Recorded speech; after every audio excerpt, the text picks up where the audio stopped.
Ana mulai. Bismillahirrahmanirrahim. Assalamualaikum warahmatullahi wabarakatuh. Innal hamdalillah nahmaduhu wa nasta'inuhu wa nastaghfiruh wa na'udzu billahi min shururi anfusina wa sayyiati a'malina. Man yahdihillahu fala mudilla lahu wa man yudlil fala hadiya lahu. Asyhadu an la ilaha illallah wahdahu la syarika lahu wa asyhadu anna Muhammadan 'abduhu wa rasuluhu la nabiyya ba'dahu.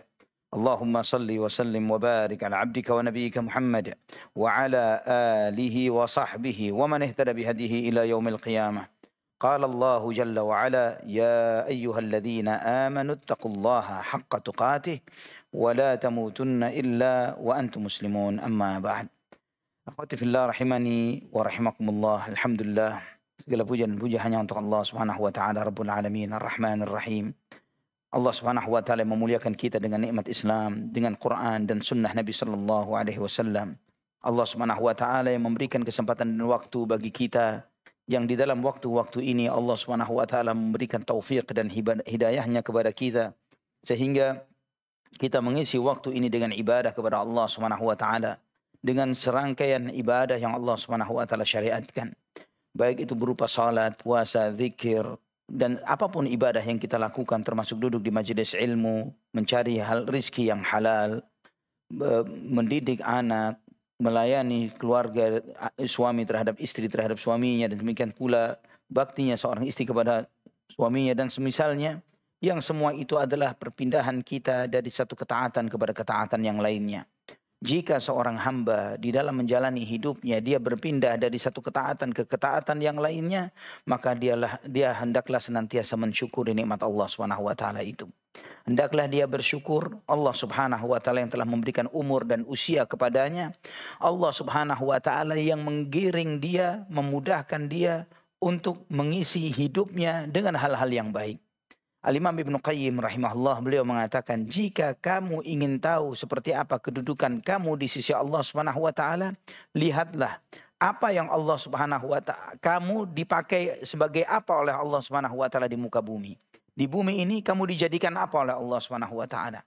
Ketika di bumi ini kita dijadikan sebagai hambanya yang berpindah dari satu ibadah kepada ibadah yang lainnya, dari satu ketaatan ke ketaatan yang lainnya, maka bersyukur kepada Allah.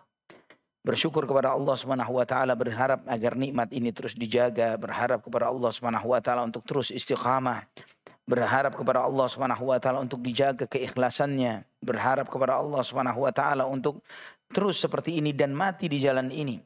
Karena janji Allah Subhanahu wa taala, hal jazaul ihsan illa al ihsan. Bukankah balasan kebaikan itu adalah kebaikan juga? Di antara makna yang dijelaskan oleh para ulama terkait dengan ayat ini, hal jazaul ihsan illa al ihsan, adalah bukankah balasan orang yang berbuat ihsan, berbuat baik adalah Allah mudahkan baginya untuk berbuat kebaikan yang lain. Ini di antara bonus yang Allah berikan kepada hamba-hambanya yang taat kepadanya. Setiap dia berniat baik, setiap dia berbuat baik, Allah bukakan untuknya pintu kebaikan yang lainnya. Sebaliknya maksiat dan dosa, semakin ketika dia hatinya busuk, hatinya buruk, hatinya jahat, maka dia tidaklah berucap kecuali yang buruk, tidak berbuat kecuali yang buruk, maka melahirkan keburukan. Dan setiap keburukan melahirkan keburukan yang lainnya, terus demikian. Dan ini di antara uqubah atau hukuman dari sebuah dosa yang dilakukan oleh seseorang. Ikhwah fillah rahimani wa rahimakumullah. Alhamdulillah, kita masih membahas di surat An-Nur. Dan pada kesempatan sebelumnya kita membahas di ayat yang ke-11 dan 12, yaitu terkait dengan peristiwa al-ifk, yaitu kebohongan yang dituduhkan kepada Ummul Mukminin Aisyah radhiyallahu anha. Di mana Allah Subhanahu wa taala menyampaikan di ayat yang ke-11 dan 12, innal ladzina ja'u bil ifki usbatum minkum la tahsabuhu syarran lakum bal huwa khairul lakum likulli imri'in minhum maktasaba minal itsm walladzi tawalla kibrahu minhum lahu 'adzabun 'adzim laula idh sami'tumuhu dhannal mu'minuna wal mu'minatu bi anfusihim khairan wa qalu hadza ifkum mubin. Allah Subhanahu wa taala menyampaikan di dua ayat yang telah kita mengkajinya, Allah berfirman, sesungguhnya orang-orang yang membawa berita bohong itu adalah dari golongan kamu juga. Jangan kamu kira bahwa berita bohong itu buruk bagi kamu. Bahkan ia adalah baik bagi kamu. Ini sesuatu yang bagi sebagian orang yang tidak paham akan hikmah Dari setiap takdir dan ketetapan Allah Subhanahu wa taala dia akan merana, meratap, menangis, meraung, menderita terhadap cobaan-cobaan buruk yang dialami oleh hidupnya, yang dialami di dalam kehidupannya. Dia selalu menyalahkan siapapun, ya, dan dia menyalahkan keadaan, menyalahkan kondisi, menyalahkan asal usul, menyalahkan pasangan, menyalahkan anak, menyalahkan keberadaan dia di muka bumi. Dia tidak mengambil ibrah dan hikmah dari setiap kejadian yang dijalaninya di dalam kehidupan. Dia tidak mensyukuri nikmat Allah Subhanahu wa taala. Maka di sini Allah Subhanahu wa taala menyampaikan di ayat yang ke-11, la tahsabuhu syarran lakum bal huwa khairul lakum. Jangan kamu mengira bahwa berita bohong itu buruk untukmu, bahkan itulah lebih baik untukmu, baik untukmu. Ini di luar nalar sebagian besar manusia. Bagaimana dia digosipkan, diisukan, diberitakan bohong tentang dirinya, itu menjadi sebuah kebaikan. Ya, mereka mengira ini semua adalah sesuatu yang buruk. Mereka menderita, mereka marah, mereka gahar akan hal ini.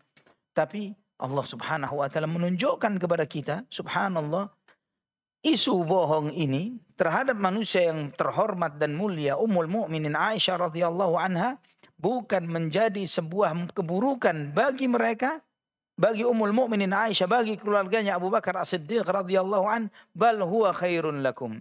Bahkan itu menjadi sebuah kebaikan. Allah tunjukkan kemuliaan mereka dunia dan akhirat. Di dunia sampai hari ini 1400-an tahun lebih. Berita bohong itu pernah diucapkan oleh orang-orang yang tetap ditunjukkan kehinaannya oleh Allah Subhanahu wa taala, kecuali mereka-mereka yang beriman dan bertaubat kepada Allah. Allah tunjukkan kehinaan mereka sepanjang dan selama kita membaca ayat-ayat Al-Quran. Dan Allah tunjukkan kepada kita kemuliaannya Abu Bakar As-Siddiq dan keluarganya, termasuk putrinya Aisyah radhiyallahu anha, dengan diturunkannya ayat-ayat ini yang dibaca sampai yaumul qiyamah. Dan Allah menyampaikan tiap-tiap orang dari mereka mendapatkan balasan dosa yang mereka kerjakan. Dan siapa di antara mereka yang mengambil bagian yang terbesar dari penyiaran berita bohong itu, baginya azab yang besar. Ini pun telah kita bahas pada kajian sebelumnya. Mengapa jika di waktu kamu mendengarkan berita bohong itu, orang-orang mukmin dan mukminah tidak bersangka baik terhadap diri mereka sendiri?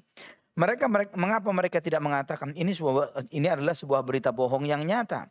Ini Allah mengajarkan, mendidik kepada kita bagaimana agar setiap mukmin dan mukminah, Allah Subhanahu wa taala menyebutkan secara spesifik, dhannal mu'minuna wal mu'minat, prasangka mukmin laki-laki dan wanita.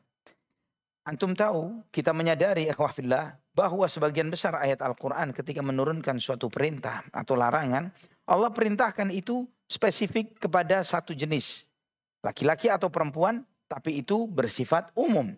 Ketika Allah menyampaikan diwajibkan bagi kalian puasa, kalau mengikuti ilmu nahwu dan sharafnya, maka kutiba alaikumus syiyam. Kum di sini adalah untuk laki-laki atau perempuan. Kum laki-laki, ya. Kalau perempuan kunna, ya. Kutiba alaikumus syiyam. Tapi ayat itu berlaku umum untuk laki-laki dan wanita. Inilah kaidah mendasar dalam memahami dan membaca ayat-ayat Al-Quran. Di antara kaidah-kaidah dasar di dalam memahami ayat-ayat Al-Quran.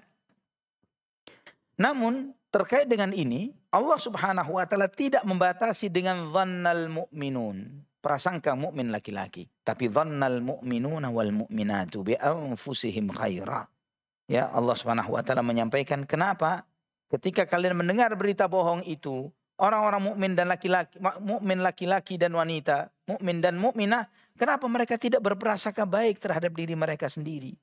Ya, dan mereka mengatakan ini suatu berita bohong yang nyata. Allah Subhanahu wa taala luar biasa di dalam menyampaikan dhannal mu'minuna wal mu'minatu bi anfusihim. Prasangka baiknya mukmin laki-laki dan wanita terhadap diri mereka sendiri. Karena suudzon kepada orang lain itu suudzon terhadap diri sendiri. Ya, ketika husnudzon kepada orang lain itu husnudzon kepada diri sendiri. Sikap prasangka buruk seseorang kepada orang lain itu akan berdampak buruk kepada orang itu. Itu kenyataannya. Itu kenyataan hidup yang tidak bisa dipungkiri. Orang yang paling susah hidupnya orang yang paling doyan suudzon. Ya, yang setiap saat ada orang ngetuk pintu, ada keluarga datang, ngapain lagi nih orang datang? Ya, udah suudzon duluan. Ini biasa kalau datang pasti mau ngutang, pasti mau bawa omongan, pasti mau nipu, pasti mau dan sebagainya. Sudah suudzonnya dimainin. Orang yang hidupnya seperti ini, ya Allah, belum tua-tua duluan.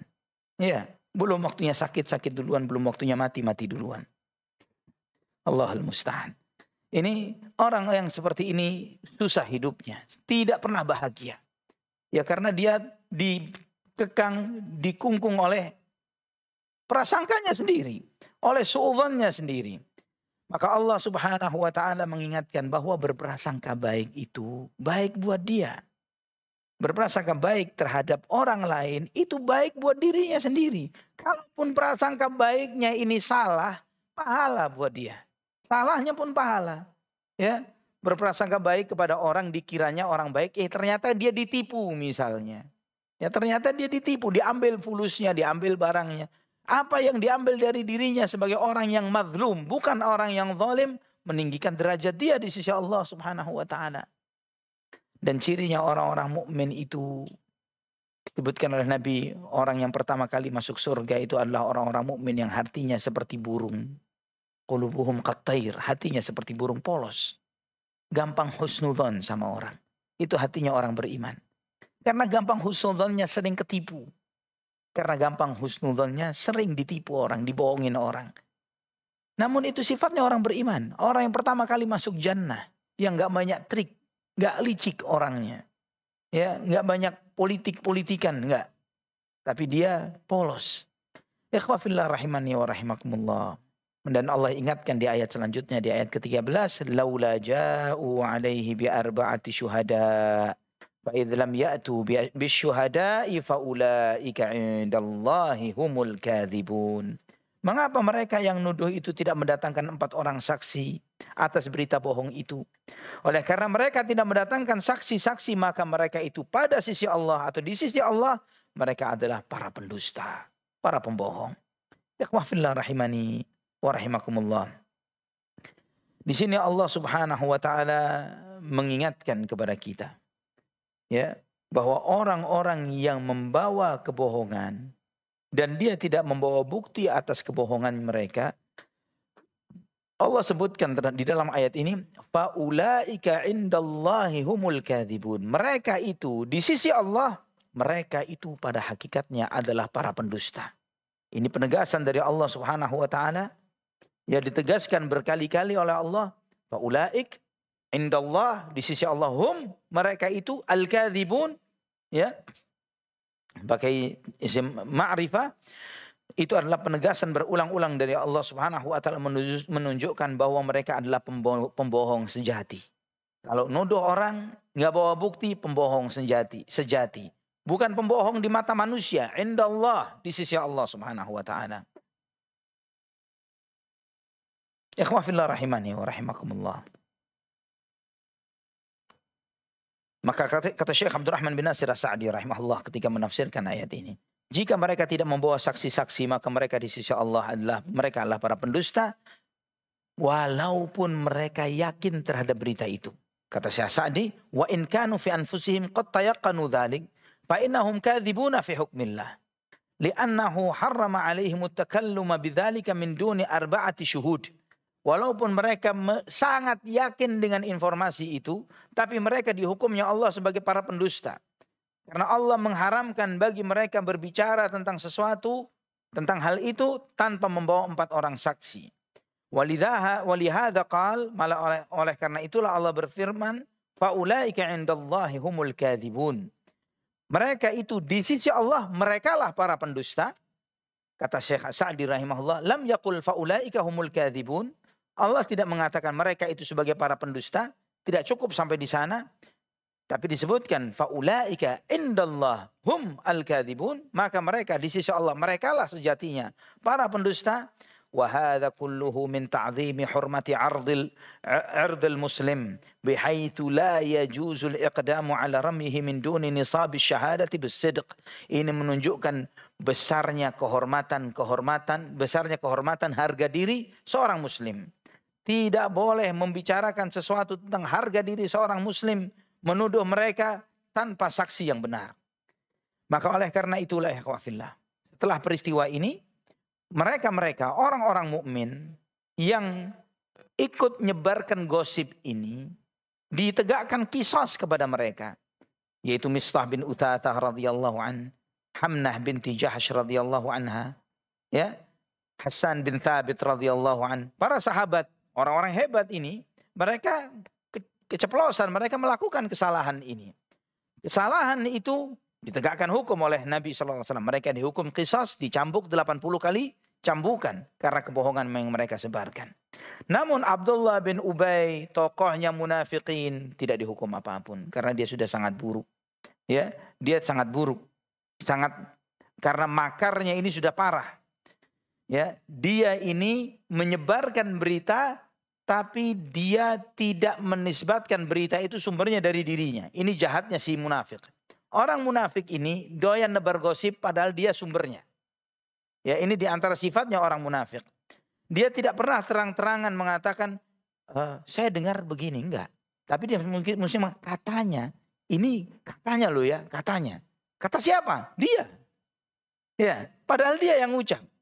Dia yang ngarang, dia yang menyebarkan gosip itu. Tapi karena dia tidak mau dituduh dan disalahkan, dia ngomong dengan cara seperti itu. Ini sifatnya munafik. Perhatikan. Jangan sampai kita menjadi seperti itu. Jangan sampai kita punya sifatnya orang munafik. Karena busuknya Abdullah bin Ubay nggak dihukum qisas. Karena hukum qisas itu melunturkan dosa. Tapi karena buruknya dia tidak dihukum seperti itu. Karena dia seringkali mengatakan sebagaimana disebutkan dalam kitab-kitab tafsir, ka'an yaquluna hasala kadza an Aisyah min Aisyah au yatakallam bihi lada, itu jadi katanya orang telah isunya ada berita begini dan begitu. Ya, coba kamu cari informasi. Padahal kadzabnya dia. Sumber kebohongannya si Abdullah bin Ubay si kadzab ini tadi, si munafik ini. Ikhwatal iman rahimani wa rahimakumullah. Dan juga jahatnya lagi, karena dia membuat makar itu, dia hanya menyebarkan berita ini ke internal sesama orang munafik. Supaya tidak ketahuan siapa sumbernya. Ya. Jadi, buzzer ini dari dulu sudah ada. Ya, buzzer itu bukan hanya di zaman ini. Di zaman dulu pun buzzernya banyak. Sehingga tersebarlah berita bohong itu di kota Madinah sampai hampir 1 bulan. Tidak turun wahyu. Sampai hampir menggoncang rumah tangga manusia termulia di muka bumi, Muhammad bin Abdullah sallallahu alaihi wasallam. Jika itu pernah terjadi kepada rumah tangga manusia termulia, maka jangan heran kalau di zaman ini, ya, orang ngigau saja bikin konten, bikin status, ngigaunya konten. Ya, ini yang terjadi. Sesuai dengan namanya TikTok. Ya, TikTok. TikTok ini bil Arabiyah artinya hamqa. Ya. Dalam bahasa Arab TikTok itu artinya dungu. Ya, orang goblok nemen itu TikTok dalam bahasa Arab. Hadza rajul fihi TikTok yani. Ya, orang dungu. Ya, jadi yang suka pakai itu kelasnya begitu. La haula wala quwata illa billah. Ayat selanjutnya Allah Subhanahu wa taala menyampaikan walaula fadlullahi alaikum wa rahmatuhu fid dunya wal akhirah lamassakum fima afadtum fihi adzabun azim. Sekiranya tidak ada karunia Allah dan rahmatnya kepada kamu semua di dunia dan di akhirat, niscaya kamu ditimpa azab yang besar. Karena pembicaraan kamu tentang berita bohong ini. Allah menyampaikan di dalam ayat ini, jika bukan karena rahmat Allah kepada kalian di dunia dan di akhirat, maka kalian pasti tertimpa karena apa yang kalian sebarkan itu, berita bohong ini, kalian akan terkena azab yang pedih. Kalian di sini siapa? Khusus untuk orang beriman saja. Ya, bukan orang munafiknya. Wahai orang-orang mukmin, kalian ini terkadang atau seringkali kalian menyebarkan berita bohong yang tidak ada bukti kebenaran dan saksinya. Kalau setiap berita bohong yang kalian share, yang kalian sebarkan, yang kalian omongkan, yang kalian kutip, kalian sebarkan ke yang lain, setiap kalian ucapkan ke berita bohong itu, kalian informasikan ke orang lain tanpa bukti, Allah turunkan azab, pasti nggak bakal hidup sampai sekarang. Ya, kalau setiap gosip kita yang kita share, Allah turunkan azab, insya Allah kajian ini pun sepi. Ya, karena sebagian besar kita kena azab wal'iyadzubillah. Tapi Allah ingatkan walaula fadlullahi alaikum wa rahmatuhu. Jika bukan karena karunia Allah kepada kalian, jika bukan karena rahmat Allah kepada kalian fid dunya wal akhirah, di dunia dan di akhirat, lamassakum fima afadtum fihi adzabun azim. Maka kalian akan ditimpa karena apa yang kalian sebarkan itu dengan siksa yang pedih. Ya khawafillah rahimani wa rahimakumullah. Ini rahmat Allah subhanahu wa ta'ala. Allah menunda azab, itu rahmat Allah subhanahu wa ta'ala. Allah menimpakan musibah-musibah kecil ke diri kita di dunia ini karena kesalahan-kesalahan kita, itu rahmatnya Allah subhanahu wa ta'ala. Ya. Sehingga sebagian aimatus salaf itu sampai mengatakan laulal masaib lawaratna yaumal qiyamati mafalis. Kalau bukan karena musibah-musibah yang menimpa diri kita, mungkin kita nanti pulang pada hari kiamat menghadap Allah sebagai orang-orang yang bangkrut. Karena apa? Setiap kebaikan yang kita lakukan kesedot sama yang lain. Karena kita doyan gosip, doyan nyebarin omongan orang, nggak pakai mikir. Kita ngikut tiktokan, dungu-dunguan. Ya, ikut dungu bersama orang-orang yang dungu, waliyadzubillah. Akhirnya jika bukan karena musibah-musibah yang Allah timpakan, dikasih sakit, dikasih penderitaan, dikasih cobaan dalam rumah tangga, ujian ini, ujian itu, ujian hidup, yang itu akan ngurangin beban dosa. Itu adalah rahmat Allah subhanahu wa ta'ala. Cobaan-cobaan di dunia ini rahmat Allah subhanahu wa ta'ala. Hukuman qisas rahmat Allah subhanahu wa ta'ala. Karena dengan demikian Allah subhanahu wa ta'ala tidak lagi mengadab mereka di akhirat. Wa'afallah rahimani wa rahimakumullah. Allah sebutkan di dunia dan di akhirat. Kita tahu dunia akhirat ini, bumi ini, tempat kita tinggal itu disebut dunia. Apa artinya dunia? Dunia itu artinya dekat. Pertama, artinya dunia itu dekat. Karena kita menyebut kehidupan sekarang ini kehidupan yang dekat dengan kita sebelum kehidupan akhirat. Maka sering juga disebut di dalam ayat-ayat Al-Quran yang lainnya sebagai kehidupan pertama. Kehidupan pertama. Seperti di dalam surat An-Najm ayat 25. Allah berfirman, falillahil akhiratu wal ula. Milik Allah lah akhirat dan al-ula. Al-ula itu dunia. Allah sebutkan kehidupan dunia itu pertama. Akhirat yang terakhir, yang sesudahnya. Juga di surat Al-Qasas ayat 70. Lahul hamdu fil ula wal akhirah. Hanya milik Allah lah segala pujian di dunia dan di akhirat. Allah sebutkan dunia di sini al-ula. Ya, dunia itu artinya pertama dekat. Dunia juga berarti dana'ah. Atau dani'ah. Apa artinya dana'ah atau dani'ah? Hina, haqirah, hina. Ya, yang tidak ada nilainya. Dunia itu berarti rendah. Sesuatu yang rendah. Yang rendah itu disebut dunia. Maka Allah sebutkan di dalam banyak ayat Al-Quran. Ya, misalnya Allah berfirman, "Fama mata'ul hayatid dunya fil akhirati illa qalil." Seperti di surat At-Taubah ayat 38. Tidaklah kesenangan kehidupan dunia ini dibandingkan akhirat kecuali sedikit. Ya, rendah, sedikit. Dibandingkan akhirat nggak ada nilainya. Juga Allah sebutkan di surat Ar-Ra'd banyak ayat Al-Quran yang semisal ini. Ar-Ra'd 26. Wa mal hayatud dunya fil akhirati illa mata'. Tidaklah kehidupan dunia dibandingkan akhirat kecuali kesenangan yang sementara dan sedikit. Ya, sedangkan akhirat darul qarar, tempat yang kita tinggal untuk selama-lamanya. Maka Nabi SAW menyebutkan dalam banyak hadis bahwa dunia ini rendah dan hina di mata Allah. Dalam hadis yang sahih riwayat Imam At-Tirmidzi, Nabi SAW bersabda, "Lau kanatid dunya ta'dilu 'indallahi janaha ba'udatin ma saqa kafiran minha syurbata ma'in." Andai kata dunia itu nilainya di sisi Allah sama seperti satu sayap nyamuk, maka Allah tidak akan memberikan kepada orang kafir satu teguk air sekalipun. Artinya kalau nilainya dunia itu di sisi Allah setara dengan satu sayap nyamuk, Allah nggak bakal kasih orang kafir minum air. Air pun gak dikasih oleh Allah. Namun karena nilainya dunia lebih hina daripada sayap nyamuk di mata Allah, jangankan air, yang lain dikasih oleh Allah. Karena gak ada nilainya. Hakir, gak ada nilainya. Walaupun kita ngelihat dunia ini mahal banget. Ya, kita bangga dengan emasnya, berliannya, mutiaranya, apapun itu. Ya, tapi ini rendah di mata Allah SWT. Ya, cukup sederhana saja bagaimana Allah membandingkan dunia dengan akhirat terkait dengan bagaimana orang masuk surga. Sedetik saja dia lupa dengan semua penderitaan di dunia dan lupa dengan semua nikmat yang ada di dunia. Adapun akhirat disebut akhirat karena kehidupan setelah kehidupan dunia. Karena datangnya belakangan, ta'akhir, ya. Belakangan akhirat karena belakangan datangnya. setelah kehidupan dunia, maka disebut akhirat. Allah menyebutkan di dalam ayat ini, jika bukan karena karunia Allah dan rahmatnya kepada kalian di dunia, dengan Allah memberikan hidayah kepada kalian untuk bertaubat, ya, dan Allah menerima taubat kalian, juga Allah mensyariatkan kepada kalian hal-hal yang dengannya kalian bertaubat dari kesalahan itu, diantaranya dengan ditegakkannya hukum qisas. Dan juga jika bukan karena rahmat Allah di akhirat berupa Allah memaafkan kalian dan mengampuni dosa-dosa kalian, lamassakum fima afattum fihi adzabun azim. Niscaya kalian akan ditimpa karena apa yang kalian sebarkan itu dengan siksa yang pedih. Allah menyebutkan bahwa apa yang disebarkan oleh manusia ketika mereka menyebarkannya seperti itu, jika bukan karena adanya rahmat dan karunia Allah, maka mereka pasti ditimpa azab yang pedih di dunia dan di akhirat. Ikhwafillah rahimani wa rahimakumullah.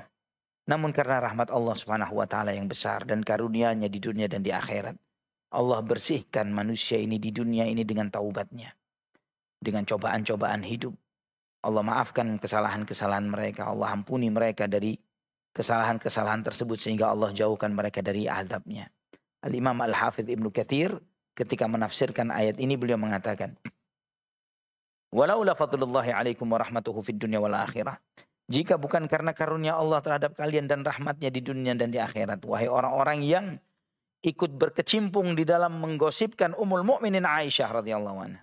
Jika bukan karena Allah menerima taubat kalian di dunia dan memaafkan karena imannya kalian di akhirat, niscaya kalian akan ditimpa karena berita bohong yang kalian sebarkan siksa yang pedih. Ini kata Ibnu Katsir, wa hadza fi man 'indahu imanun razaqahullahu bisababihi taubata ilaihi.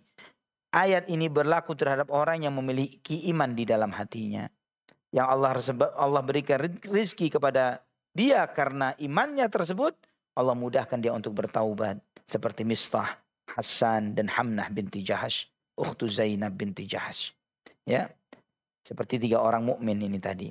Fa amma man khadha fihi minal munafiqin, kata Ibnu Katsir rahimahullah, adapun orang yang ikut menyebarkan berita bohong ini dari kalangan orang-orang munafik, ka Abdullah bin Ubay bin Salul wa adrabihi, falaisa ulaika muradina fi hadhil ayah. Seperti Abdullah bin Ubay bin Salul dan yang semisalnya, maka mereka tidak mendapatkan jatah dari ayat ini sedikit pun. Li'annahu laisa indahu minal imani wal amali salih ma yu'adilu hadha wa la ma yu'ariduhu. Karena dia tidak di sisi Allah, karena mereka tidak punya iman dan amal saleh yang sesuai atau yang bisa menangkis turunnya azab kepada mereka. Wa hakadha sya'nu ma yaridu minal wa'idi ala fi'lin muayyan yakunu mutlaqan masyrutan bi'adami taubah au ma yuqabiluhu min amalin salih yuwazinuhu au yurajjihu alaihi. Ikhwafillah rahimani wa rahimakumullah. Niscaya kalian akan ditimpa dengan siksa yang pedih. Kata As-Sa'di rahimahullah, listihqaqikum dzalika bima qultum walakin min fadlillahi 'alaikum wa rahmatihi an syara'a lakumut taubah wa ja'ala al-uqubata mutahhiratan lidz-dzunub. Karena kalian berhak, karena apa yang kalian ucapkan, karena kebohongan yang kalian sebarkan, kalian berhak ditimpa azab oleh Allah. Namun karena karunia Allah kepada kalian dan rahmatnya, Allah perintahkan, Allah suruh kalian untuk bertaubat. Allah berikan hukuman terhadap kalian yang dengan itu membersihkan dosa-dosa kalian. Selanjutnya Allah menyampaikan di dalam ayat yang selanjutnya, ayat yang ke-15, إِذْ تَلَقَّوْنَهُ بِأَلْسِنَتِكُمْ وَتَقُولُونَ بِأَفْوَاهِكُمْ مَا لَيْسَ لَكُمْ بِهِ عِلْمٌ وَتَحْسَبُونَهُ هَيِّنًا وَهُوَ عِندَ اللَّهِ عَظِيمٌ. Allah berfirman, ingat ketika kamu menerima berita bohong itu dari mulut ke mulut, dan kamu katakan dengan mulutmu apa yang tidak kamu ketahui sedikit pun juga, dan kamu menganggapnya sebagai sesuatu yang ringan saja, yang gampang, yang enteng saja, padahal dia di sisi Allah adalah besar. Allahu Akbar. Allah Subhanahu wa taala menunjukkan bagaimana jahatnya gosip. Ya. Jadi seringkali ghibah itu dianggap enteng oleh sebagian manusia di zaman sekarang. Anak tidak dulu seringkali mengomentari ini ghibah itu kebiasaannya wanita, tapi sekarang hatta rijalnya pun doyan gosip. Ya, majelis gosip itu bukan hanya majelisnya harim. Ya, majelisnya laki juga kumpulannya gosip. Ya, subhanallah. Anak kalau melihat laki-laki yang ngumpul gosip, anak kebayang di benak anak, cocoknya mereka itu pakai daster ngumpul begitu. Tapi dibayangkan berkumis, berjenggot, pegang rokok, pakai daster, nggak pas. Ya, haula wala quwata illa billah. Ini kenyataannya bahwa sifat suka ngegosip ini, subhanallah, Allah sampaikan, "Idz talaqawnahu bi alsinatikum."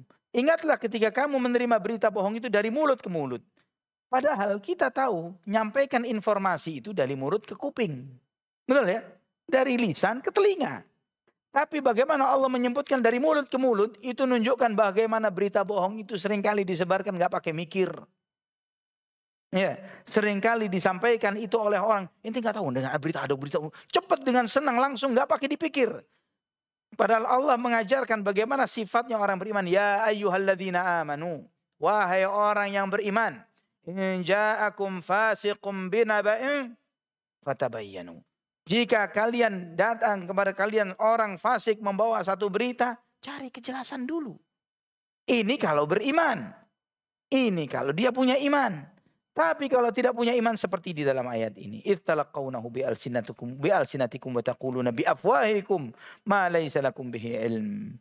Ingatlah ketika kamu menerima berita bohong itu dari mulut ke mulut dan kamu katakan dengan mulutmu apa yang tidak kamu ketahui sedikit pun juga. Allahu akbar. Ini Allah Subhanahu wa taala menegur dengan sangat keras. Ya, terhadap mereka yang memiliki kebiasaan seperti itu, terutama kalau konteksnya ayat ini memang terhadap Ummul Mukminin Aisyah radhiyallahu anha. Ini besarnya, ini dahsyatnya, ini pengaruhnya yang sangat luar biasa. Manusia yang sangat suci Ummul Mukminin Aisyah radhiyallahu anha. Kemudian juga sahabat yang digosipkan terhadap beliau dan juga keluarga Abu Bakar dan juga Rasulullah sallallahu alaihi wasallam. Ya fillah rahimani wa rahimakumullah. Allah Subhanahu wa taala menegaskan yang seperti ini bahwa orang-orang yang berucap seperti ini adalah mereka orang-orang yang tidak berpikir dengan konsekuensi apa yang mereka ucapkan. Ikhwatal iman rahimani wa rahimakumullah. Yang Allah tegaskan ma laisa lakum bihi ilm. Yang kalian tidak punya ilmu tentang hal itu. Kalian sama sekali nggak tahu informasinya. Ya, sehingga orang-orang yang berucap tanpa ilmu seperti ini, seperti orang-orang yang mengucapkan, saya dengar orang ngomong begini, dan saya ikut-ikutan saja. Ini bukanlah sikap seorang mukmin, ya, bukan sikap seorang mukmin gampang ikut-ikutan terhadap apa kata orang, apa kata masyarakat, apa yang kata lagi viral, ya. Ini bukan sikapnya seorang mukmin. Sehingga Nabi Shallallahu Alaihi Wasallam menyebutkan kafa bil mar'i ithman an yuhadditha bi kulli ma sami'. Ya, cukuplah seseorang itu nanggung dosa kalau dia menyampaikan semua apa yang dia dengar. Dalam hadis yang lain kafa bil mar'i kadziban an yuhadditha bi kulli ma sami'. Cukuplah seseorang itu dikatakan sebagai berbohong kalau setiap apa yang didengar dia ucapin. Setiap dengar apa langsung disampaikan. Dengar apa langsung ini kadzab. Ya, orang yang seperti ini yang setiap informasi yang sampai dengan gampangnya di-share. Begitu saja sekarang bukan pakai lisan, pakai jempol. Ya, kalau dulu pakai lisan nge-share-nya. Tapi sekarang pakai jempol. Orang yang seperti ini yang nggak pakai mikir, semua yang dia baca, bener nih, sebar. Bener, sebar. Tentang hal yang seperti ini bukan sifatnya orang beriman dan itu sifatnya pembohong. Seorang yang jujur tidak akan gampang men-share sesuatu tanpa tatsabbut dan tabayyun. Ikhwah fillah rahimani wa rahimakumullah. Hudzaifah radhiyallahu an meriwayatkan dari Nabi sallallahu alaihi wasallam sebuah hadis yang diriwayatkan oleh Imam At-Tirmidzi dan beliau mengatakan haditsun hasanun gharib. La takunu imma'ah. La takunu imma'ah. Taquluna in ahsana an-nasu ahsanna wa in zalamu zalamna walakin wattinu anfusakum in ahsana an-nasu an tuhsinu wa in asa'u fala tadhlimu. Kata Nabi sallallahu alaihi wasallam, janganlah kamu menjadi imma'ah. Imma'ah itu artinya pembebek. Ya. Gampang menjadi followernya orang. Ya, jangan gampang memfollow. Jangan ikut-ikutan. Sehingga kalian ketika kalian seperti itu, in ahsanan nasu ahsanna. Kalau orang lagi pada viralnya lagi berbuat baik, kita ikut-ikutan baik. Wa in dzalamu dzalamna. Kalau orang lagi rame-rame zalim, kita ikut-ikutan zalim. Ya. Sehingga ketika lagi viralnya apa nih, lagi rame nih. Oh, lagi rame sekarang sedekah Jumat misalnya, udah ikut-ikutan sedekah Jumat. Tapi rame lagi, apa yang lagi rame? Gosipin ustadz. Sesuai dengan yang lagi viral. Ya. Ketika lagi benar dia ikut benar, ketika lagi rusak ikut rusak. Walakin wattinu anfusakum. Tapi punya sikap. Kata Nabi, wattinu, teguhkan dirimu. Kamu harus punya sikap. In ahsanan nasu an tuhsinu. Kalau manusia sedang berbuat baik, berbuat baiklah. Wa in asa'u fala tadhlimu. Kalau mereka lagi berbuat jahat, jangan zalim. Jangan ikut-ikutan jahat. Jangan jadi orang yang zalim. Uthman bin Affan meriwayatkan, beliau berkata, sebagaimana dalam Sahih Bukhari, riwayat ini disebutkan dalam Sahih Bukhari dalam Kitabul Adzan. Beliau mengatakan, "Idza ahsanan nasu fa ahsin ma'ahum wa idza asa'u fajtanib isa'atahum." Kalau manusia lagi berbuat baik, berbuat baiklah bareng-bareng dengan mereka. Kalau mereka lagi baik, ikut baik. Wa in asa'u fajtanib isa'atahum. Kalau mereka lagi berbuat buruk, jauhin keburukan mereka. Jangan karena takut kehilangan sahib dan teman, kemudian kita pakai nggak enakan. Ya, nggak enak. Memang lagi ke pengajian bareng, tapi lagi gosip juga bareng. Iya kan? Lagi taat bareng, maksiat juga bareng. Tergantung momennya, lagi momennya kemana nih. Ya, majelis-majelis yang mereka itu saling mewarnai satu dengan yang lainnya di dalam kebaikan dan keburukan. Harusnya ketika kita berada di lingkungan yang seperti itu, ketika mereka lagi baik, kita ikut bareng sama mereka. Namun ketika mereka berbuat yang tidak baik, tinggalkan. Allah ingatkan di dalam ayat ini, kata Syekhul Islam Ibn Taimiyah, "Ittalaqawnahu bi alsinatikum wa taquluna bi afwahikum ma laysa lakum bihi ilm." Ingatlah ketika kamu menerima berita bohong itu dari mulut ke mulut dan kamu katakan dengan mulutmu itu apa yang tidak kamu ketahui sedikit pun juga.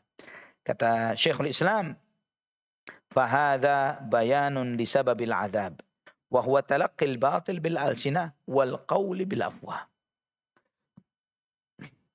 Kata beliau, ini menunjukkan sebab turunnya azab. Yaitu apa? Yang pertama, menyampaikan gosip dari mulut ke mulut dan berbicara sesuatu tanpa ilmu. Ini dua macam hal yang diharamkan, kata beliau. Yang pertama, al-qawlu bil batil, dan yang kedua, al-qawlu bila ilm. Yang pertama, ngomong yang batil, berbicara yang enggak benar. Dan yang kedua, berbicara tanpa ilmu. Ini dua dosa besar. Dua-dua ini dosa. Dosanya lisan. Berbicara yang enggak benar. Dan yang kedua, bicara tanpa ilmu. Ya, ini kita harus ingat. Dua-duanya ini sesuatu yang batil. Sesuatu yang sebab lisababil adab. Sebab turunnya azab. Allahul musta'an. Tahsabunahu. Kalian mengira bahwa menyebarkan berita bohong itu, terutama terkait dengan hak umul mukminin, Aisyah radhiyallahu anha, hayyina, itu gampang, itu enteng. Ya, itu ringan bagi kalian. Wa huwa indallahi, dan itu sedangkan itu di sisi Allah adalah sesuatu yang sangat besar. Itu dosa besar, kriminal yang sangat jahat, hukumannya sangat besar di sisi Allah, azabnya sangat berat. Bagaimana tidak menuduh istri Rasul termulia Muhammad sallallahu alaihi wasallam, ya, yang merupakan nabi yang terbaik dari seluruh nabi dan rasul, dan dia Ummul Mukminin Aisyah radhiyallahu anha adalah istri terbaiknya Nabi Muhammad sallallahu alaihi wasallam. Subhanallah, menuduh istri Nabi secara umum itu sangat besar dosanya. Menuduh istri yang paling dicintai Nabi Muhammad sallallahu alaihi wasallam. Nabi sallallahu alaihi wasallam pernah mengingatkan, secara umum dosa nuduh orang dengan tuduhan zina. Apa kata beliau dalam hadis Sahih Bukhari dan Muslim? Ijtanibus sab'al mubiqat. Jauhilah 7 dosa yang membenamkan pelakunya ke dalam neraka jahanam. Kata al-mubiqat itu yang membenamkan pelakunya ke dalam neraka jahanam. Artinya mubiqat itu artinya seseorang itu dicelupkan ke neraka dan ditenggelamkan semakin dalam. Ya, jauhi 7 dosa itu. Yang diantaranya disebut oleh Nabi Shallallahu Alaihi Wasallam qadhful muhsanatil ghafilatil mu'minat, menuduh wanita-wanita terhormat yang tidak bersalah, yang baik-baik, yang beriman dengan tuduhan zina. Dan kita telah bahas di awal-awal pembahasan ini bahwa ini tidak hanya berlaku untuk qadhful mu'minah, tapi juga mukmin. Menuduh laki-laki yang baik-baik dengan tuduhan yang sama pun demikian. Ya, ini tidak gampang, tidak gampang. Ikhwah fillah rahimani wa rahimakumullah, bahwa secara umum dosa qadhaf ini dosa besar. Membenamkan pelakunya ke dalam neraka jahanam, dosa besar. Bagaimana jika, sebagaimana kata Ibnu Katsir rahimahullah dalam tafsirnya, walau lam takun zaujatan Nabi sallallahu alaihi wasallam lamma kana hayyina fa kaifa wa hiya zaujatun nabiyil ummi khatimil anbiya sayyidil mursalin fa 'azimun 'indallahi an yuqala fi zaujati rasulih ma qil. Kalau andai saja yang dituduh itu bukan istri Nabi, itu pun gak ringan dosanya. Kata Ibnu Katsir rahimahullah, yang dituduh bukan istri, orang umum deh, orang awam biasa. Dituduh, ini perempuan gak bener nih, keluar masuk hotel. Tuduhan tanpa ilmu, tuduhan yang batil, tanpa hujjah. Ya, mengatakan perempuan gak bener, ini gampang dipakai, ini sewaan, ini dengan tuduhan-tuduhan seperti itu, dengan gampang dia mengucapkan seperti itu. Gampangan, ya, dan lain sebagainya. Nuduh begitu saja kepada seseorang tanpa bukti, itu bukan dosa kecil, itu dosa besar. Bagaimana dengan menuduh istri Nabi Muhammad sallallahu alaihi wasallam yang merupakan penutup para nabi dan sayyidul mursalin? Ini sangat berat, lebih berat lagi dosanya. Ikhwah fillah rahimani wa rahimakumullah. Kemudian jika Allah yang maha agung dan maha besar dan maha mulia mengatakan kebohongan ini sangat besar di sisi Allah, maka bagaimana orang bisa mengatakan ini sesuatu yang ringan? Sehingga terkadang sebagaimana kata Nabi sallallahu alaihi wasallam dalam hadis yang sahih dalam Bukhari dan Muslim, innar rajula la yatakallamu bil kalimati min sakhatillahi la yadri ma tablugh, wa fi riwayatin la yulqi laha balan yahwi biha finnari ab'ada ma bainas samai wal ard. Sesungguhnya seseorang berbicara dengan satu kalimat yang mendatangkan murka Allah dan dia enggak peduli.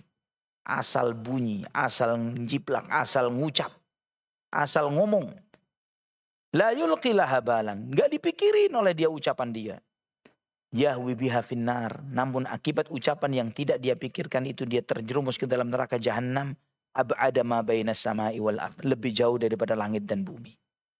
Dilemparkan ke dalam jahanam, jurangnya lebih jauh daripada jatuh dari langit ke bumi. Wal'iyadhu billah, wal'iyadhu billah. Ikhwah fillah rahimani wa rahimakumullah. Hadis Bilal bin Ibn al-Harith al-Muzani radhiyallahu anhu, beliau menyampaikan, Nabi sallallahu alaihi wasallam bersabda, wa innar rajula la yatakallamu bil kalimati min sakhatillah ma yadhunnu an tablugha ma balagat fayaktubullahu azza wa jalla alaihi biha sukhtahu ila yaumi yalqah. Sesungguhnya seseorang berbicara dengan satu kalimat yang mendatangkan murka Allah, dia tidak peduli dengan apa yang dia ucapkan. Akibat apa yang dia ucapkan, Allah catatkan kepada untuknya murkanya sampai hari dia ketemu Allah Subhanahu wa taala.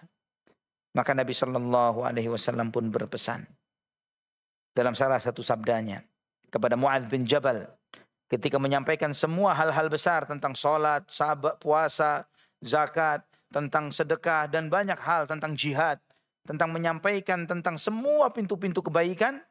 Kata Nabi sallallahu alaihi wasallam, awala adulluka ala malaki dzalika kullihi ya Mu'adz.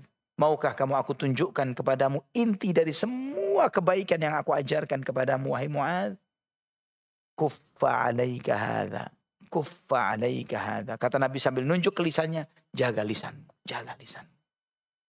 Maka Mu'adz tanya, heran.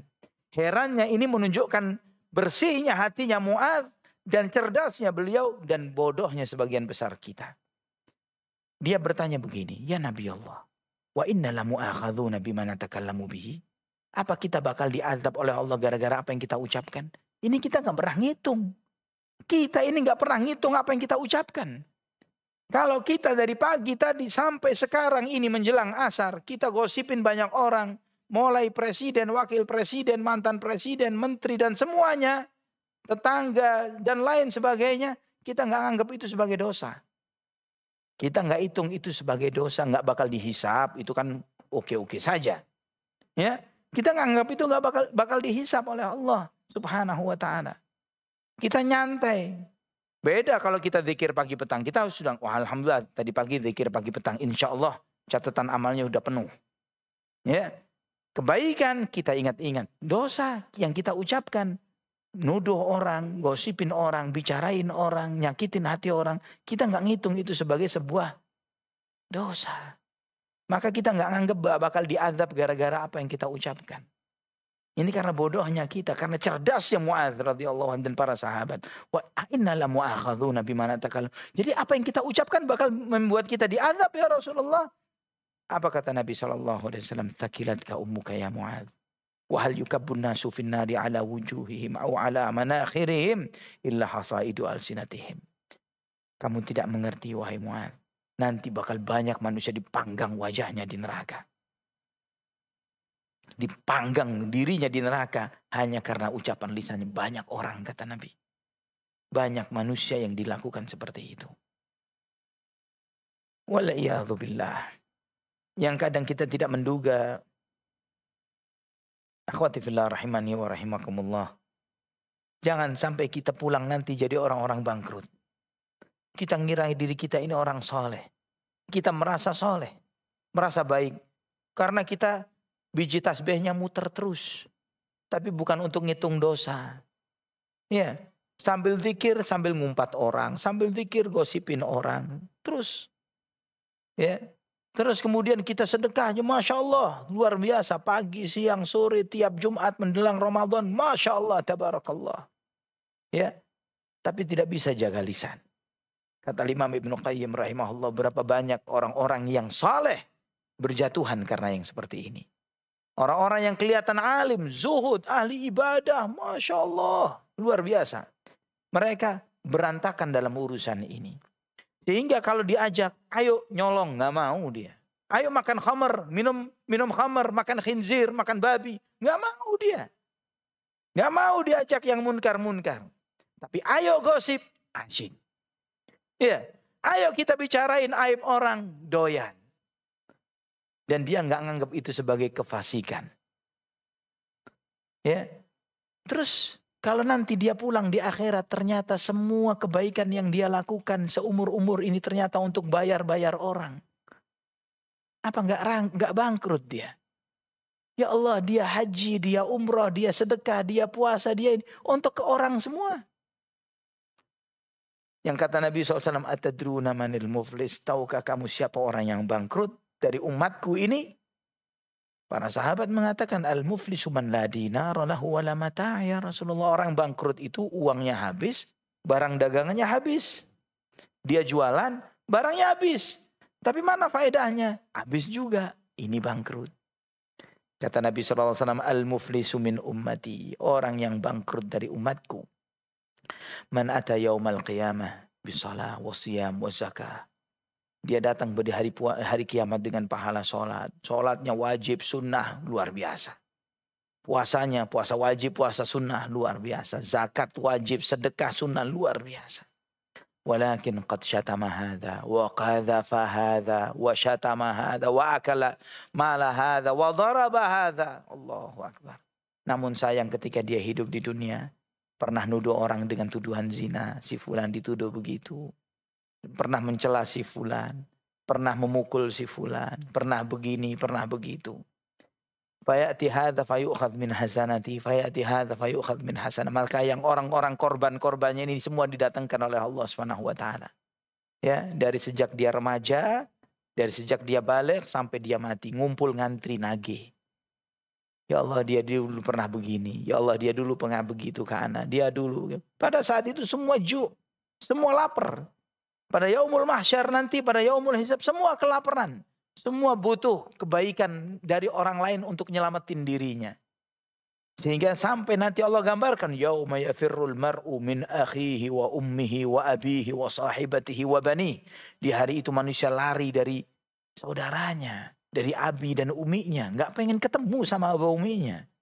Tidak ingin ketemu dengan istri dan anak-anaknya karena dia akan saling makan makanan di sana. Dia berharap, ya Allah, dulu si fulan pernah zalim sama anak. Anak mau kebaikan dia supaya anak selamat dari api neraka. Kalau bisa dia makan kebaikan istrinya, atau istri makan kebaikan suaminya, orang tua makan kebaikan anaknya, atau anak makan kebaikan orang tuanya, akan mereka lakukan untuk bisa selamat dari azabnya Allah.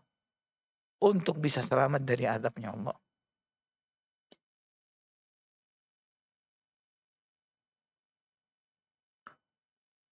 Terus kemudian kita menganggap enteng yang seperti ini, waliyadzubillah. Terus kemudian kita menganggap ini ringan, ini musibah. Lebih baik kita takut sekarang ketimbang nanti, waliyadzubillah, ini terjadi pada diri kita.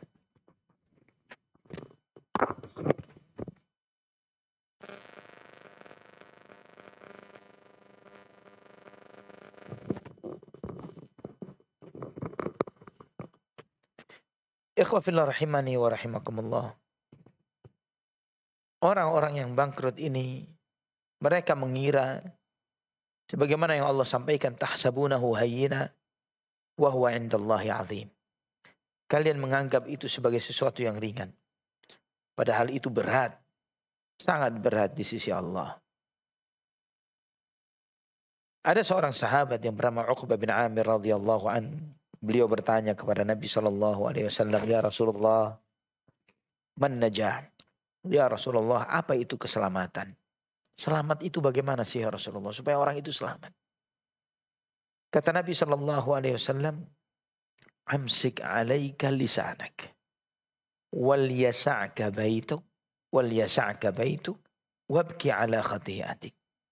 Kata Nabi SAW, kalau kamu mau selamat, 3. Ya 3 ini tambahan dari anak. Tapi Nabi SAW menyebutkan 3. Amsik alaika lisanak. Jaga lisan. Jaga lisanmu. Jaga lisanmu. Itu yang pertama. Wal yasa'aka baituk. Betahlah kamu di rumah. Pertama, jaga lisanmu. Kedua, betahlah kamu tinggal di rumah. Ketiga, tangisi dosa-dosamu. Jaga lisanmu, betahlah kamu di rumahmu, tangisi dosa-dosamu. 3 hal yang mungkin hal terakhir yang dilakukan oleh manusia di zaman ini. Ya, kita nggak pernah mikir untuk jaga lisan. Setiap kita lagi mikir sesuatu dengan gampang kita ucapkan, nggak pakai kita pikirkan. Padahal perbedaan orang mukmin dan orang fasik itu bagaimana dia menempatkan lisannya dari hatinya. Kata Abu Darda radhiyallahu an, orang mukmin itu lisannya di belakang hatinya. Orang fasik lisannya di depan hatinya. Bedanya apa? Kata Abu Darda, orang mukmin itu sebelum dia berucap dipikir dulu, baru dia ngucap. Tapi orang fasik, dia ngucap dulu baru mikir. Ini bedanya orang mukmin dan fasik. Sehingga banyak penyesalan, banyak blunder, banyak menghadapi masalah. Karena asal bunyi, asal ngucap tanpa dipikir terlebih dahulu. Amsik alaika lisanak, jaga lisanmu. Wal yasa'ka baituk, betah di rumah. Padahal sahabat yang diajak omong oleh Nabi ini, Uqbah bin Amir, seorang sahabat laki-laki. Ya, bagaimana dengan wanita yang merupakan istananya adalah rumah, waqarna fi buyutikun. Ya, dan tinggallah kalian di rumah-rumah kalian. Bagaimana dengan perempuan? Laki-laki saja kata Nabi SAW, betahlah kamu di rumah. Karena ketika dia di rumah, dia terjaga dari fitnah. Terjaga dari maksiat dan dosa. Ya, kemunkaran-kemunkaran itu seringkali terjadi di luar rumah, bukan di dalam rumah. Perzinahan, perselingkuhan, apapun namanya, kejahatan-kejahatan itu di luar rumah. Ketika seorang suami seorang laki-laki dia betah di rumahnya, maka dia akan terjaga dari fitnah. Dia tidak keluar rumah kecuali karena sesuatu yang perlu atau ibadah atau mencari nafkah atau yang memang harus seperti itu. Wabki ala khati'atik, dan tangisilah dosa-dosamu. Ini juga jarang kita pikirkan. Kita gampang ngukur dosa orang tapi nggak pernah bisa ngingat dosa sendiri. Ya, kalau kita bisa nangisin kesalahan orang tapi tidak bisa menangisin kesalahan sendiri. Waliyahulillah, nas'alullah as-salamata wal afiyah. Nas'alullah as-salamata wal afiyah. Dan disebutkan oleh Nabi SAW, wabki ala khati'atik, dan tangisilah kesalahan-kesalahanmu. Ini 3 hal ini kata Nabi SAW sebutkan sebagai kunci kesuksesan, kunci keselamatan. Akhwati fillah, nanti insyaallah pada kajian berikutnya kita akan melanjutkan pembahasan di ayat selanjutnya yang ke-16. Walaula idh sami'tumuhu qultum ma yakunu lana an natakallama bihadza subhanaka hadza buhtanun azim. Ya, dan mengapa kamu tidak berkata ketika kamu mendengar berita bohong itu, sekali-kali tidak pantas bagi kami mengucapkan yang seperti ini. Maha suci Engkau ya Allah, ini adalah kedustaan yang besar. Allah ajarkan kepada kita di dalam ayat ini, yang insya Allah kita akan membahasnya lebih dalam pada kajian yang akan datang, bahwa orang mukmin itu ikhwafillah rahimani wa rahimakumullah, di antara bentuk dia menjaga lisannya, jika dia tahu bahwa itu hal buruk, dia malu kepada Allah Subhanahu wa taala dan malu kepada dirinya untuk mengucapkan yang seperti ini. Mereka mengatakan, ma yakunu lana an natakallama bihadza, enggak pantas anak ngucapin yang beginian. Ya. Dia sudah tahu bahwa ini enggak pantas diomongin. Ngapain disampaikan? Ngomongnya saja malu dia. Malu kepada Allah, malu kepada diri. Ente mukmin, ente ini beriman, kamu ini beriman. Apa pantas orang beriman mengucap yang seperti itu? Subhanallah. Hal yang seperti ini akhwati fillah rahimani wa rahimakumullah, jika dipahami oleh setiap kita yang membaca Al-Quran, memahami isinya dan berusaha untuk menjalankannya, maka itu akan memberikan kebaikan yang luar biasa di dalam hidupnya. Wallahu ta'ala ala wa alam bisawab. Sampai di sini silahkan kalau ada yang mau ditanyakan. Barakallahu fikum. La ilaha illallah. Waalaikumsalam warahmatullahi wabarakatuh. Diulang, Afan diulang.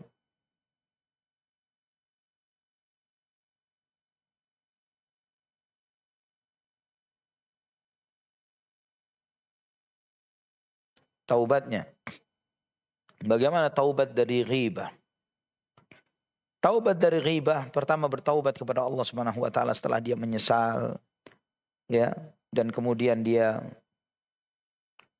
berjanji kepada Allah Subhanahu wa taala untuk tidak mengulanginya. Dia tidak lagi mengulang perbuatan itu dan berjanji kepada Allah untuk tidak mengulanginya.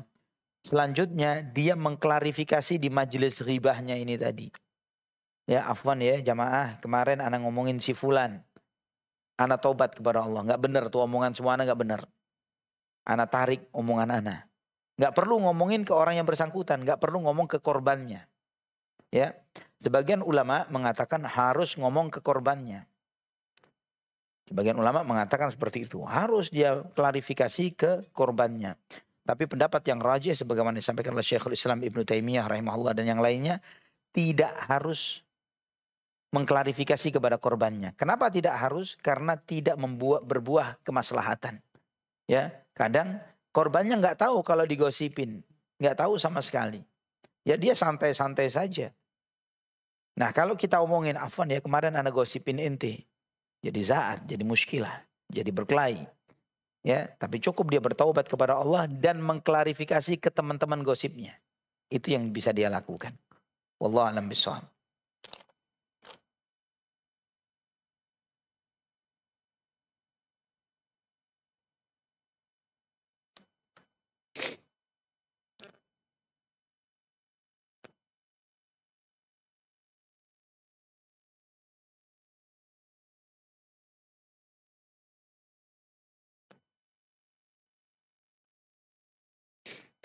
Dulu saya sering tiap hari pulang pergi antar jemput sekolah anak saya yang berkebutuhan khusus. eh, tunarungu, ya, autis, hiperaktif. Jarak sekolah ke rumah, ini jarak rumah ke sekolah kira-kira 40 kilometer tiap hari. Allahu Akbar. Tapi saya dituduh tetangga saya janjian sama laki-laki, keluyuran, bahkan mau diadukan ke suami saya. Banyak sekali fitnah yang saya terima sampai anak saya lulus SMA. Bagaimana Pak Ustadz? Anti ngumpulin kebaikan. Ya, anti ngumpulin kebaikan. Dulu di antara apa yang dilakukan sebagai a'immatus salaf terdahulu terhadap orang-orang yang gosipin dia, itu kadang seperti dikisahkan Al-Imam Al-Hasan Al-Basri, ada tetangganya yang gosipin dia, menghibah dia, menuduh dia dengan tuduhan yang enggak benar. Ya, langsung diberi hadiah, dibelikan kue, dikirim ke orang tersebut. Ya, udah gosipin dikasih kirim, dikasih kue. Ya, antum belikan kue, kirim, terima kasih. Ya, loh kok terima kasih? Dia nanya, kok terima kasih? Kata Imam Hasan Al-Basri, jarang-jarang ada orang yang mau beramal soleh dan amalnya dihadiahin ke ana. Ya, jarang-jarang orang yang mau sholat, puasa, zakat, haji dan ibadah yang lainnya, kemudian amalnya dihadiahin ke orang lain. Dan orang-orang itu yang membicarakan keburukan ini, dia lagi transferin pahala ke kita. Ya, dan itu mungkin diantara cara Allah untuk memuliakan kita nanti di akhirat. Mungkin kita mulia bukan dengan amalan ibadah yang kita lakukan, tapi ibadah yang dilakukan orang lain. Yang hadiahnya distorkan oleh Allah ke kita. Jadi husnudzan saja kepada Allah Subhanahu wa taala dan bersyukur jadi korbannya bukan pelakunya. Wallahu a'lam bishawab.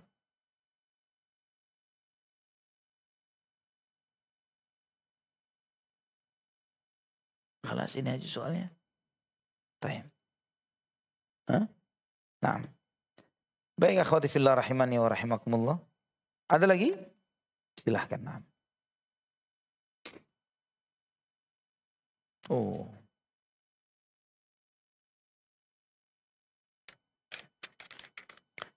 Ketiga.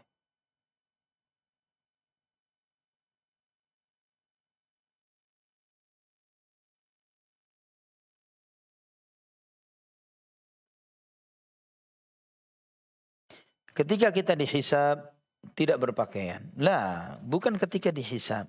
Ketika di padang mahsyar. Ketika di padang mahsyar. Ya. Adapun dihisab akan diberi sesuai dengan apa yang dia lakukan. Nah, jadi yang mukmin ketika di padang mahsyar itu diberikan jubah yang sesuai dengan keimanannya, sedangkan orang-orang yang fasik diberikan pakaian dari api neraka, wal iyadzubillah. Ini ada yang bertanya dan seringkali anak ingatkan, tolong tanya nggak usah pakai ditulis bismillah, ini ngerepotkan panitia. Ya, karena pertanyaan ini nanti nggak tahu dikumpulin kemana, tapi bismillah ini nggak boleh dibuang sembarangan. Nanya-nanya saja, nggak usah ditulis bismillah. Ya, karena ini nama Allah tidak boleh dibuang sembarangan. Beda dengan teks-teks tulisan kita sendiri. Jadi kalau bertanya, ajukan pertanyaan begitu saja tanpa harus menyebutkan basmalah atau kalimat-kalimat thayyibah yang lainnya. Wallahu a'lam bishawab.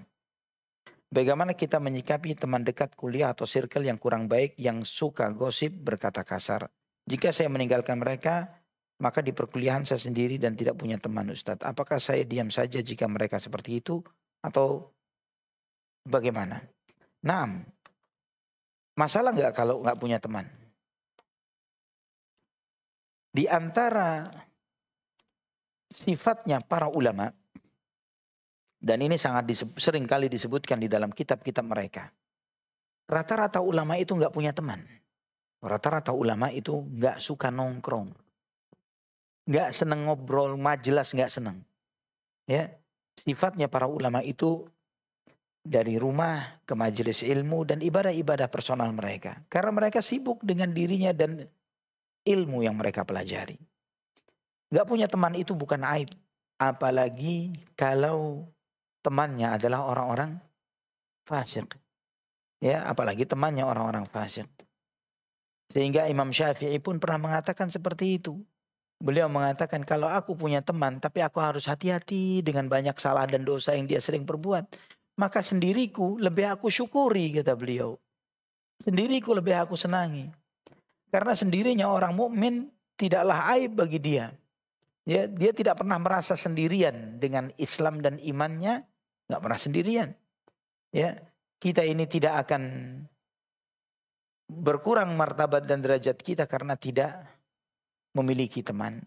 Orang-orang saleh, para ulama, ya Anda pernah melihat sebuah konten dari seorang syekh yang masih hidup, Syekh Saleh bin Abdul Aziz Al-Syekh hafizahullah, alim kabir di antara ulamanya Ahlus Sunnah saat ini di Saudi Arabia. Beliau penulis banyak buku, hafizahullah, alim Masya Allah tabarakallah. Beliau dikenal perpustakaannya sangat besar. Ya, dia punya rumahnya cukup gede. Berapa, Anda nggak tahu berapa ukurannya, tapi perpustakaannya dikenal sebagai ulama yang dengan perpustakaan terbanyak di Saudi Arabia.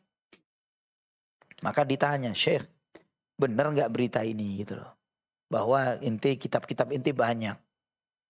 Kata beliau, itu bukan suatu kebanggaan dan yang harus dibanggakan, kata dia.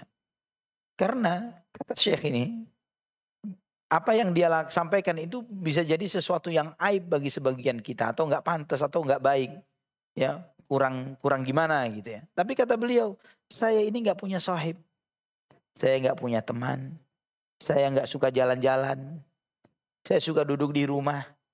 Teman anak kitab, teman anak buku. Saya bersahabat dengan buku yang anak baca, yang anak pelajari, ya. Dan anak rasakan itu kenikmatan saya, kata beliau. Ya, dan memang ini adalah kebiasaan para ulama, bahkan sampai di dalam buku-buku tentang talibul ilm dibahas secara spesifik tentang menyendirinya orang-orang berilmu, tapi bukan menyendiri dalam arti dia tinggal di gua-gua, di kampung-kampung, ya terus kemudian bertapa begitu, bukan. Maksudnya adalah dia kurang di dalam interaksi sosialnya. Karena apa? Sibuk dengan ilmu. Tapi bukan berarti kemudian dia tidak sholat berjamaah lah, dia tetap sholat berjamaah, kumpul orang, punya sahib, menunaikan hak-hak dan tanggung jawabnya terhadap keluarga dan anak dan lain sebagainya. Tapi punya ekstra waktu, ya dengan buku, dengan ilmu. Ya, itu bukanlah sesuatu yang aib. Jadi belajarlah untuk meningkatkan kualitas diri kita di sekitar orang-orang sekitar kita. Kalau mereka memilih untuk menjadi kerikil, maka kita harus jadi mutiara, jangan sampai kumpul dengan kerikil. Ya, ya kan mutiara nggak kumpul kerikil. Kalau kerikil kan dikumpulkan dengan serok, dikumpulkan dengan ember, dengan timba, dicampur dengan tanah dan lain sebagainya. Tapi mutiara sendirian. Ya, tapi dihargai dengan trek-trekan kerikil. Begitu kan? Jangan sampai kita terus jadi yang rata-rata. Wallahu a'lam bishawab. Khalas. Nah, ini akhwati fillah, apa yang kita bisa kita kaji pada kesempatan siang menjelang sore hari ini. Semoga apa yang kita pelajari memberi manfaat bagi kita semuanya. Insya Allah kita akan lanjutkan kajian kita dari Al-Quran surat An-Nur yang penuh dengan keberkahan ini, yang merupakan ayatin bayyinat, yang sebagaimana Allah sampaikan di ayat pertama bahwa ini ayat-ayat yang menjelaskan dengan sangat rinci dan detail, menunjukkan di antara ayat-ayat yang menjelaskan tentang hukum dan hikmah yang sangat luar biasa. Bahkan sebagian ulama yang hidup di zaman ini pun ketika mengkaji surat ini, sampai mereka mengatakan seakan-akan Allah subhanahu wa ta'ala menurunkan ayat-ayat dalam surat ini untuk kita yang hidup di zaman sekarang. Ya, sebagian ulama yang mentafsirkan dan mensyarah ayat dalam surat An-Nur ini, dia mengatakan kayaknya surat ini turun untuk kita di zaman ini. Karena sangat relate banget, sangat sesuai dengan kondisi dan keadaan di zaman kita sekarang. Wallahu ta'ala ala wa alam bisawab. Aqulu qawli hadha, subhanakallahumma bihamdik, asyhadu an la ilaha illa anta astaghfiruka wa atubu ilaik. Wassalamualaikum warahmatullahi wabarakatuh.